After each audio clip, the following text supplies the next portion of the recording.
یہاں میں ایک بات سمجھا دوں، بہت اچھی طرح سمجھ لیں۔ قرآن کریم میں وَسَارِعُوا إِلَىٰ مَغْفِرَةٍ مِّن رَبِّكُمْ وَجَنَّةٍ عَرْضُهَا السَّمَاوَاتُ وَالْأَرْضُ، توجہ کریں،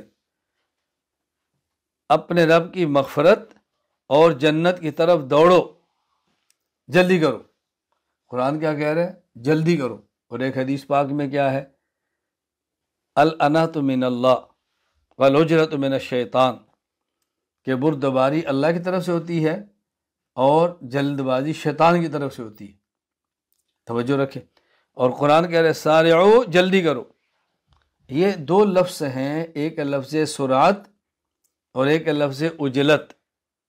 یہ سرعت اور عجلت میں کیا فرق ہے؟ بظاہر سرعت کا معنی بھی جلدی ہے اور عجلت کا معنی بھی جلدی ہے۔ فرق کیا ہے؟ سرعت کہتے ہیں تقدیم ما حقہ التقدیم، جو کام جلدی کرنا چاہیے اس کو جلدی کرنا، یہ ہے سرعت۔ اور عجلت کہتے ہیں تقدیم ما حق التاخیر، جس کو جلدی نہیں کرنا چاہیے وہ جلدی کرنا، یہ ہے عجلت۔ تو شریعت میں سرعت محمود ہے اور عجلت مذموم ہے۔ سرعت شریعت چاہتی ہے، عجلت سے منع کرتی ہے، ہم دونوں میں فرق نہیں کر پاتے۔ میں کبھی کہا کرتا ہوں کہ میں دونوں لفظوں کا ترجمہ جو اردو میں کرتا ہوں نا، سرعت کا معنی ہے جلدی کرنا اور عجلت کا معنی ہے جلد بازی کرنا۔ جلدی کرنا ٹھیک ہے، جلد بازی کرنا ٹھیک نہیں۔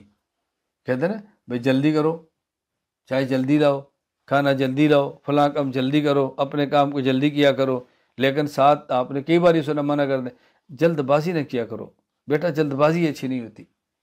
تو جلدی کرنے کو سرعت اور جلد بازی کرنے کو عجلت۔ تو شریعت میں جلدی کرنا تو پسندیدہ ہے، لیکن جلد بازی کرنا یہ ناپسندیدہ ہے۔ دونوں میں فرق سمجھنا چاہیے۔